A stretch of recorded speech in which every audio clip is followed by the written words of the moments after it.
파스칼은 인간을 중간자라고 이야기를 했습니다. 이 중간자, 인간이 중간자래요. 그 말은 무슨 말이냐? 인간은 천사도 될 수 있고 악마도 될 수 있다. 그래서 천사와 악마의 중간자라고 이야기를 합니다.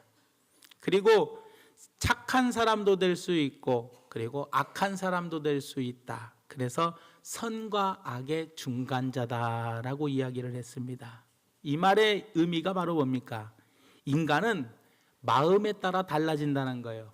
마음에 따라 내 마음이 천사가 될 수도 있고 내 마음이 악마가 될 수도 있고 내 마음이 선할 수도 있고 내 마음이 악할 수도 있다라는 거예요. 그래서 예수님께서도 성경에 보니까 뭐라고 말씀하시냐?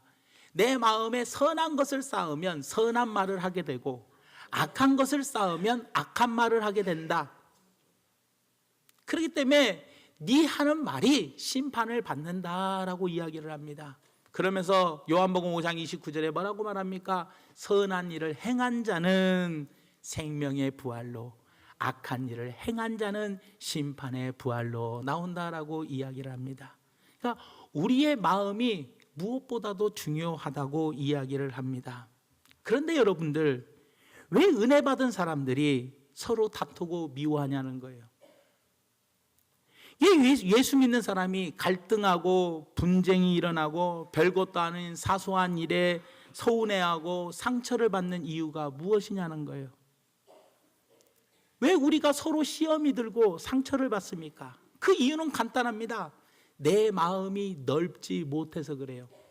내 마음이 좁기 때문에, 내 마음이 넓지 못하기 때문에 이해하지 못하고 그 사람 때문에 내가 속상해하고 상처받고 시험 들게 되더라는 거예요. 하지만 마음이 넓어 보십시오. 마음이 넓으면 그 사람을 품어주고 그 사람을 이해하고 그리고 그 사람의 마음을 충분히 돌아볼 수가 있다라는 거예요, 여러분들.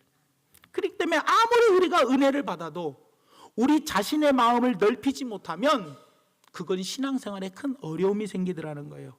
마음이 좁으면 시기심이 생기고 마음이 좁으면 상처도 쉽게 받습니다. 그리고 아무것도 아닌 일로 다툼이 일어나고 얼굴 붉히는 일이 생기더라는 거예요. 그렇게 되면 받은 은혜도 다 쏟아버리게 되고 교회는 분쟁에 휩싸이게 되고 결국 믿음은 무너지게 되더라는 거예요. 그렇기 때문에 우리 믿는 사람들은 좀 더 넓은 마음을 가지고 살아가야 되더라는 겁니다, 여러분들. 그렇다면 내 마음이 넓은 마음인지 좁은 마음인지 알 수 있는 방법이 뭐냐는 거예요. 먼저 내 마음이 좁은 마음인지 넓은 마음인지 알 수 있는 방법은 바로 뭐냐? 다른 사람을 대하는 내 태도를 보면 압니다. 내가 다른 사람을 어떻게 대하느냐. 프레드 스미스는 이런 이야기를 했습니다. 미숙한 사람은 자기와 닮은 사람만 좋아하고 성숙한 사람은 자기와 다른 사람을 좋아한다라고 이야기합니다. 그러니까 내가 속이 좁은 사람은 어떤 사람이냐? 내 마음에 든 사람만 내가 품어주는 거예요. 그 사람만 친하고 그 사람하고만 이해해주고 그 사람은 어떤 허물도 내가 덮어주는 사람. 그러니까 나하고 같은 생각을 하고 나하고 같은 뜻을 갖고 나하고 똑같은 생각을 갖고 있는 사람, 내 기분에 맞는 사람, 요 사람만 내가 이해하고 용서하고 허물을 덮어주는 사람이 속이 좁은 사람이요. 그러나 나와 좀 생각이 달라도, 나와 의견 대립이 좀 있어도, 나와 생각하는 거나 말하는 거나 모든 것이 환경이 다 달라도 그 사람을 품어줄 수 있는 사람이 마음이 넓은 사람이야. 그렇기 때문에 내 마음이 넓냐 좁으냐를 알 수 있는 방법은 내가 다른 사람에 어떻게 대하느냐, 내가 좋아하는 사람만 잘해주느냐 좋아하지 않는 사람도 잘해주느냐, 이것을 보면 금방 알아요. 그 다음에 또 한 가지는 남이 나한테 어떤 행동을 할 때 내가 어떤 반응을 보이냐는 거예요. 누가 나한테 뭐라고 한마디 할 때 저희 진짜 저희 왼수 이렇게 울그락불그락거리면 나는 벌써 마음이 좁은 사람이야. 하지만 누가 나를 뭐라고 하든 돌을 집어 던지든 나를 비난하든 나를 욕하든 나의 어떤 것을 다 허물을 들춰내더라도 그 사람을 위해서 축복 기도해주며 묵묵히 기다려주는 사람, 이 사람이 마음이 넓은 사람이야. 그러니까 마음이 넓으냐 좁으냐를 우리가 금방 알 수 있는 방법은 뭐냐? 내가 누구를 좋아하냐는 거예요. 내 가족만 좋아하고 내 자식만 좋아합니까? 나하고 생각이 같고 나하고 말이 잘 통하는 사람만 좋아한다면 이 사람은 속이 마음이 좁은 사람이에요. 하지만 두루두루 나하고 생각이 다르고 나하고 먹는 취향도 다르고 나하고 말하는 것도 성격도 다 달라도 그 사람하고도 가까이 지내고 그 사람을 품어줄 수 있는 사람, 이 사람이 마음이 넓은 사람이에요. 그리고 남이 나한테 대할 때 울그락불그락하면서 욱하고 올라오건 이런 사람은 좁은 사람이지만 모든 사람을 품어주는 사람이 넓은 사람이에요. 그렇기 때문에 여러분들 옹달샘에 돌을 던지면 파장이 팍 일어납니다. 하지만 바다에 돌을 던지면 파장이 일지 않습니다. 작은 냄비는 빨리 물이 끓어요. 쉽게 끓어요. 하지만 넓은 큰 솥단지는 끓는 데 시간이 오래 걸려요. 속이 좁은 사람에게 돌 하나 딱 던지면 금방 울그락불그락하고 올라옵니다. 파장이 올라와요. 하지만 넓은 마음에 돌 던지면 파장이 일지 않습니다. 늘 좁은 마음에 돌 하나 던지면 쉽게 부글부글 끓어올라서 분노를 합니다. 하지만 넓은 마음에 돌을 던지면 불그럭불럭 끓어오르는데 시간이 오랫동안 걸리더라는 거예요. 과연 여러분들은 넓은 마음의 소유자입니까? 좁은 마음의 소유자입니까?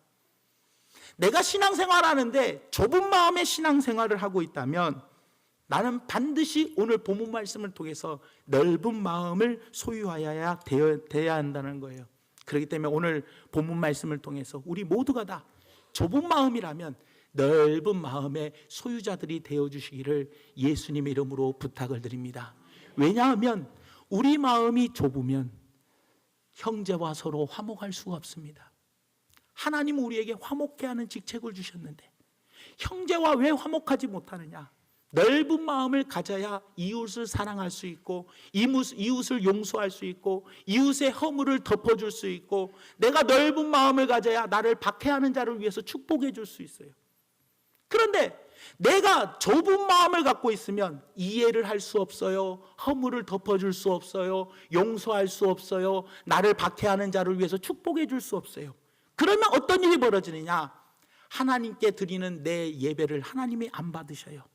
하나님께 드려지는 헌금이 하나님의 헌금을 안 받으셔요. 내가 형제의 죄를 용서하지 아니하면 내 하나님 아버지께서도 내 죄를 용서해 주지 않아요. 그래서 내 기도도 듣지 않으셔요. 그렇기 때문에 우리는 신앙생활에 앞서서 믿음도 중요합니다. 그리고 기도의 능력도 중요하고 다른 모든 것도 중요하지만 아무리 기도를 많이 해도 좁은 마음으로 기도하면 절대로 응답이 없어요. 왜? 형제를 용서하는 마음이 없고 덮어주는 마음이 없고 이해하는 마음이 없이 내가 하나님께 드려지는 예배, 하나님께 드려지는 예물, 하나님께 드리는 회개, 하나님께 드리는 기도, 이 모든 것을 하나님은 응답받지 아니하신다는 거예요. 그렇기 때문에 네가 예물을 드리더라도 형제와 다툰 일이 생각나거든 내 예물을 제단에 내려놓고 형제와 가서 화목하게 하고 난 후에 예물을 드리라. 내 죄를 용서하여 주신 것 같이 내가 내 죄를 다른 사람의 죄를 용서한 것 같이 내 죄를 용서해 달라고 하나님께 주기도문하던 것처럼 우리는 반드시 형제를 사랑하는 넓은 마음이 있어야 기도의 능력도 나타나는 것이고 그 믿음이 귀한 믿음이 되는 거예요. 그렇기 때문에 우리는 반드시 신앙생활하는데 좁은 마음을 가지고는 절대로 이웃을 사랑할 수 없고 좁은 마음을 가지고는 그 좁은 마음이 이웃을 사랑하지 않는 마음이기 때문에 이웃의 허물을 덮어주지 아니하고 이웃을 용서해주지 못하는 마음이기 때문에 내가 드리는 예배, 내가 드리는 기도, 내가 회개하는 회개 그리고 내 예물까지도 하나님은 받지 아니하신다는 것을 기억하십시오. 그렇기 때문에 신앙생활에 있어서 넓은 마음을 갖는 것은 무엇보다도 중요하더라는 겁니다. 그렇다면 넓은 마음을 갖기 위해서 우리는 어떻게 해야 하느냐? 오늘은 두 가지만 말씀을 드리도록 하겠습니다. 그 첫째가 바로 뭐냐? 넓은 마음을 갖기 위해서는 상대방을 향하여 열린 마음을 가져야 한다는 거예요. 다시 말하면 좁은 속을 버리라는 거예요. 좁은 마음을 버리라. 오늘 본문 말씀 11절에서 12절 말씀에 보니까 이렇게 이야기를 합니다. 고린도 교인들이여 너희를 향하여 우리의 입이 열리고 우리의 마음이 넓어졌으니 라고 이야기합니다. 그러면서 너희가 우리 안에서 좁아진 것이 아니라 오직 너희 심정에서 좁아진 것이니라 라고 이야기합니다. 오늘 이 말씀을 통해서 우리는 사도 바울의 마음을 엿볼 수가 있어요. 사도 바울의 마음이 어떤 마음이었습니까? 사도 바울은 너무나도 괴로운 마음이었어요. 왜 괴로운 마음이었냐? 이때 당시의 시대적 배경이 뭐냐? 고린도 교인들이 거짓 교사의 말을 듣고 사도 바울을 비난하고 사도 바울에게 험담을 하고 사도 바울을 음해했어요. 그리고 사도 바울의 사도송을 음해까지 하면서 사도 바울을 비난하고 험담하고 욕했어요. 교인들이 목회자를 욕하면, 담임 목사를 욕하면 얼마나 속이 아픈지 아십니까? 물론 저도 잘하는 게 없습니다. 여러분들하고 뭐 좋은 관계도 맺을 수 없고, 여러분들을 날마다 찾아볼 수도 없고, 여러분들에게 어떻게 보면 서운하게 하는 거 참 많아요. 어떻게 제가 이 많은 사람, 일일이 한 사람 한 사람을 100% 마음에 들게끔 하기가 정말 힘들어요. 그러면 여러분들이 저에게 원하는 것이 있고, 여러분들이 저에게 서운한 게 있고, 좀 섭섭한 게 있을 거예요. 어떻게 여러분들에게 제가 다 100% 만족을 시켜줄 수 있냐라는 거예요. 사도 바울도 마찬가지였어요. 고린도 교인들에게 어떻게 다 100% 만족을 시켜줬냐라는 거예요. 고린도 교인들이 사도 바울을 욕하고 비난을 합니다. 사도성을 의심을 합니다.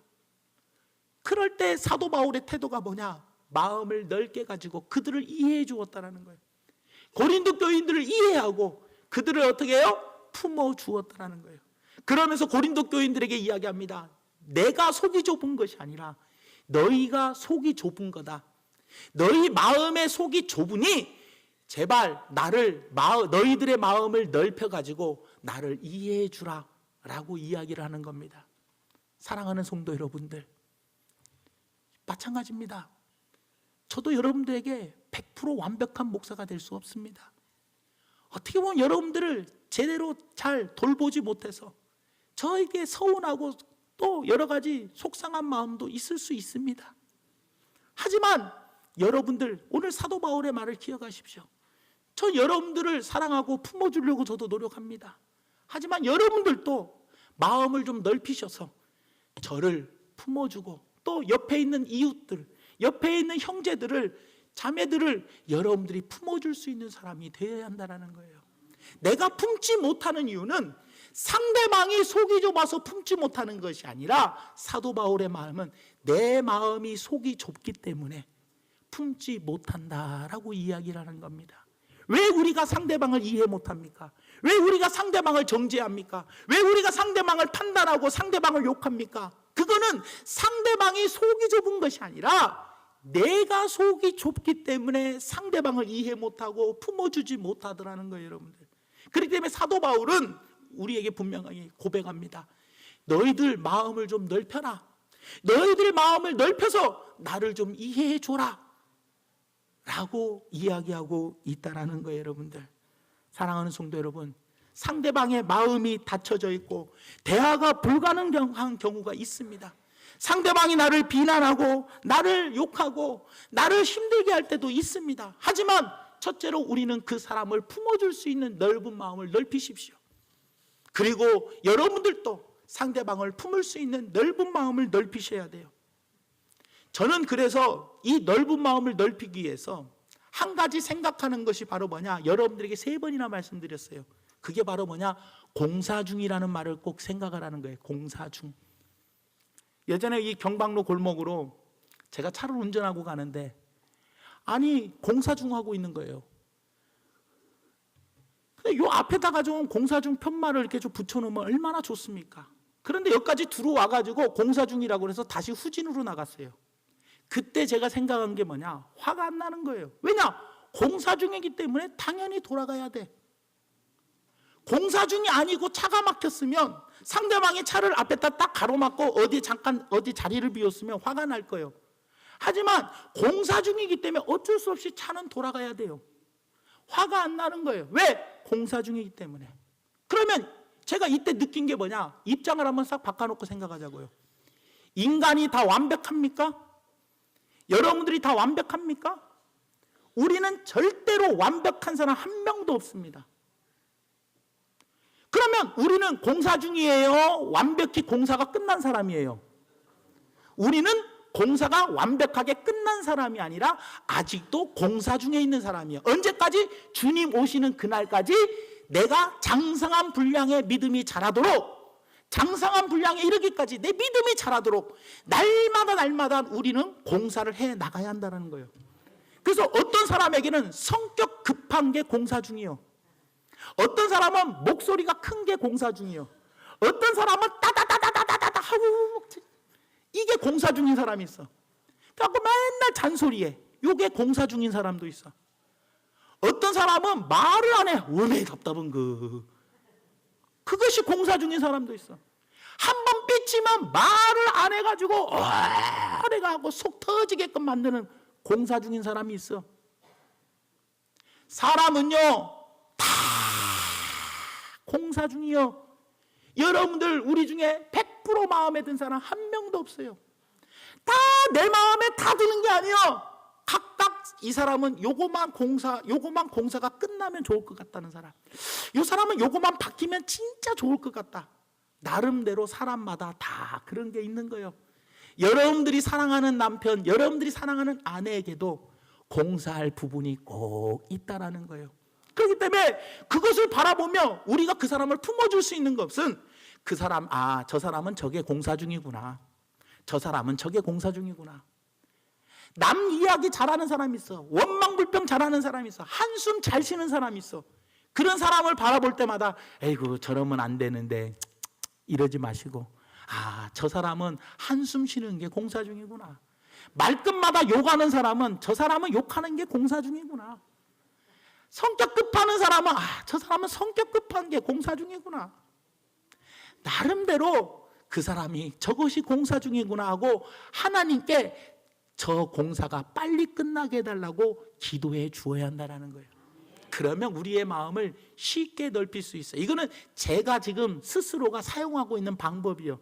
그래서 제가 많은 사람들 때문에 속상하고 마음이 아플 때 저 사람은 저게 공사 중이다, 이렇게 스스로를 자꾸 생각하면서 제가 이겨나가고 있다는 거예요. 그러니까 여러분들도 마찬가지예요. 우리는 모든 사람이 서로를 대할 때 공사 중의 마음으로 대하자고요. 그러면 우리의 마음이 넓어지고 그들을 품어줄 수가 있다라는 겁니다, 여러분들. 그렇기 때문에 예수님도 열린 마음의 소유자였어요. 예수님은요 사람들이 죄인이라고 하는 세리 마태를 품어줬어요. 왜요? 마음이 넓었기 때문에. 그때 당시에 세리는 손가락질 받는 사람이었어요. 그렇지만 그 손가락질 받는 세리를 예수님은 택하시고 자기의 제자 마태를 자기의 제자 삼아 주셨어요. 그리고 죄인들의 친구가 되어 주셔서 죄인들에게 찾아가서 그들과 같이 음식을 먹으며 그들과 같이 말씀을 나누셨다는 거예요. 사람들이 죄인들이라고 손가락질하고 비난할 때 예수님은 절대 그러지 않으셨다는 거예요. 모든 사람들을 품어주셨어요. 그렇기 때문에 여러분들 서기관과 바리새인들을 보십시오.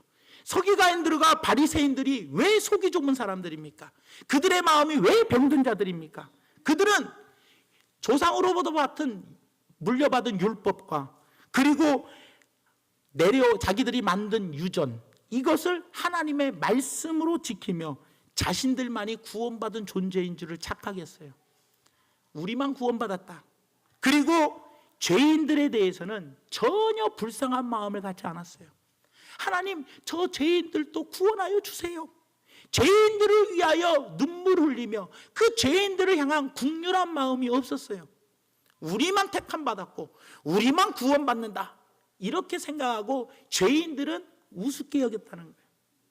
그래서 주님이 바리새인들과 사두개인들을 책망하셨더라는 겁니다. 여러분, 상대방의 마음이 아무리 닫혀 있다고, 상대방이 원망을 한다 해도, 도무지 상대방과 대화가 안 된다고 할지라도 그 사람을 우리는 판단하거나 정죄하거나 비판하지 말고 그 사람은 그게 공사 중이야 하고 끝까지 품어줄 수 있는 사람이 되어야 한다는 거예요. 그렇기 때문에 내가 넓은 마음을 갖기 위해서는 오늘 본문 말씀에 사도 바울이 고린도 교회 성도들을 품어주면서 고린도 교회 성도들에게 하는 말이 뭡니까? 너희의 마음이 속이 좁기 때문에 나에게 비난을 하는 것이니 너희의 마음을 넓히고 제발 목회자인 나의 마음을 이해해 줘라. 나를 좀 봐달라 라고 이야기를 하고 있다는 거예요. 그렇기 때문에 우리들도 서로의 마음을 좀 넓힙시다. 부부간의 문제가 왜 생깁니까? 부모와 자녀 간의 문제가 왜 생깁니까? 고부간의 갈등이 왜 생깁니까? 그리고 저와 여러분의 관계가 왜 생기고 성도와 성도의 갈등이 왜 생기는 겁니까? 바로 결론은 내가 속이 좁아서 그런 거예요. 그러니 사도 바울의 말처럼 내가 마음을 좀 더 넓히자고요. 내 마음이 넓어져야 상대방을 이해할 수 있다는 것. 그게 진정한 섬김이라는 거예요. 우리가 사람들을 섬겨야 한다고 이야기해요. 내가 섬길 때 비로소 내가 섬김을 받는다고 하는데, 섬김도 속으로는 저희 하면서 욕하면서 겉으로만 할렐루야 아이고 안녕하세요 하는 것은 주님이 다 알고 계세요. 우리의 중심을 보고 계시기 때문에. 그렇기 때문에 내 속마음이 넓어야 진정한 사랑의 섬김이 나올 수 있다는 것을, 그래서 겉과 속이 같은 섬김, 진정한 사랑의 섬김이 나올 수 있다는 걸 기억하며 사도 바울의 말처럼 내가 속이 좁은 게 아니라 너희들이 속이 좁은 거다. 그러니 우리 성도들 각자 한 사람 한 사람이 저 사람하고 내가 속상한 것은 내가 속이 좁기 때문에 내가 마음을 넓히면 해결되는 문제야, 이렇게 생각하시고 서로 간에 상처가 되고 서로 간에 시험 들었던 것, 서로 간에 좀 다투고 힘들었던 것들, 내가 속이 좁아서 그런 거야 하고 내 속을 좀 넓히시고 그리고 살아가시기를 예수님 이름으로 부탁을 드립니다. 그래야 기도하는 것도 응답받고 회개할 때에도 죄 용서함 받고 예물도 하나님이 받으시고 우리의 예배도 하나님이 받아주시는 겁니다. 이것을 꼭 기억해 주시기를 예수님의 이름으로 부탁을 드립니다. 그 다음에 마지막 두 번째로는 우리의 마음을 넓히기 위해서는 어떻게 하느냐? 보답하는 마음을 가져야 한다는 거예요. 보답하는 마음. 하나님은 오늘 본문 말씀에 13절 말씀에 이렇게 이야기합니다. 내가 자녀에게 말하듯 하노니 보답하는 것으로 너희도 마음을 넓히라 라고 이야기합니다. 우리가 마음을 넓힐 수 있는 건 바로 뭐냐? 보답하는 마음을 가져야 한다는 거예요. 보답하는 마음. 다시 말하면 뭐냐? 우리는 하나님께 엄청난 은혜를 받은 사람이요, 하나밖에 없는 독생자 예수 그리스도를 우리를 위하여 죽이셨고 우리 죄를 사하여 주시어서 하나님의 자녀 삼아 주시려고 독생자 예수 그리스도를 십자가에서 죽였어요. 우리는 죽었던 죄인이었지만 그 예수님의 십자가의 보혈의 피로 우리는 다시 살아났다는 거예요. 그래서 하늘나라를 유업으로 상속받을 수 있는 자격 조건을 가지게 되었다는 거예요. 이 엄청난 큰 은혜를 받았어요. 그렇다면 우리가 보답하는 그 길이 무엇입니까? 사람은 은혜를 입었으면 반드시 보답을 해야 돼요.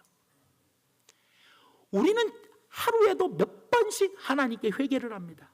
지금까지 신앙생활하며 한 10,000번, 20,000번, 30,000번 이상 하나님께 회개했을 거예요. 기도할 때마다 회개는 빠지지 않고 날마다 기도합니다. 그래서 하나님께 우리는 그 많은 죄를 다 탕감받았어요. 1만 달란트라는 죄를 탕감받았어요. 그러면 그 보답이 뭡니까? 100데나리온 빚진 자의 빚을 우리는 탕감해 주는 것. 이게 하나님의 은혜에 보답하는 거 아니겠냐라는 거예요. 그렇기 때문에 우리는 바로 이런 마음을 가지고 살아가야 돼요. 내가 저 사람을 어떻게 해야 돼요? 용서해 주려면, 저 사람을 이해하고 저 사람을 허물을 덮어주고 저 사람을 우리가 잘 섬겨주려면 어떤 마음을 가져야 하나? 넓은 마음을 가져야 하는데 어떻게 하면 마음을 넓힐 수 있느냐? 하나님의 은혜를 기억하고 살아가야 돼. 그래서 하나님의 은혜를 내가 많이 받았지? 그래, 하나님의 은혜에 보답하는 길은 적은 한 사람에게, 저 작은 한 사람에게 물 한 잔 주는 것이 바로 주님께 하는 것이고, 저 작은 한 사람을 이해하고 저 작은 한 사람의 허물을 덮어주고 용서해 주는 것이 곧 주님께 하는 것이다. 이것이 바로 주님께 보답하는 것이다. 가난한 자를 구제하고 선교하는 것, 이것이 곧 주님께 하는 것이다. 이것이 바로 주님께 보답하는 것이다. 내가 하나님께 그동안에 엄청난 많은 은혜를 받은 이 은혜를 보답하는 길, 이 보답하는 마음을 갖는다면 내가 상대방에 대해서 마음을 넓힐 수가 있다라는 거예요. 여러분들 아시겠습니까? 여러분 지금까지 여러분들의 부모님이 여러분들을 낳으시고 길러주시고 키워주셨어요. 지금까지 여러분들의 스승들이 있었어요. 지금까지 여러분들의 옆에 배우자가 있었기 때문에, 지금까지 여러분들의 자녀들이 있었으므로 말미암아 우리는 지금까지 올 수 있었어요. 그렇다면 그 은혜에 보답하는 마음을 가지고 우리가 서로를 품어줄 수 있는 그런 사람이 되어야 하지 않겠습니까? 그러니 여러분들 부디 이것을 꼭 기억하시면서 은혜를 많이 기억하시고 상처는 빨리 잊어버리는 것이 바로 뭐냐? 은혜를 많이 기억하시라는 거예요. 은혜를 기억하면 그 은혜에 보답하는 마음이 생기고 그 보답하는 마음으로 인하여 상대방들을 품어줄 수 있는 사랑이 생긴다는 것을 기억하면서 오늘 사도 바울처럼 하나님께 받은 은혜, 보답하는 마음을 가지고 품어줄 수 있는 귀한 성도들 될 수 있기를 예수님 이름으로 부탁을 드립니다. 말씀의 결론을 맺습니다. 여러분, 사랑하는 성도 여러분, 이 시간에 깊이 생각하기 바랍니다. 우리들의 마음이 믿지 않는 사람들보다 더 넓고 믿지 않는 사람들보다 우리의 마음이 여유가 있습니까?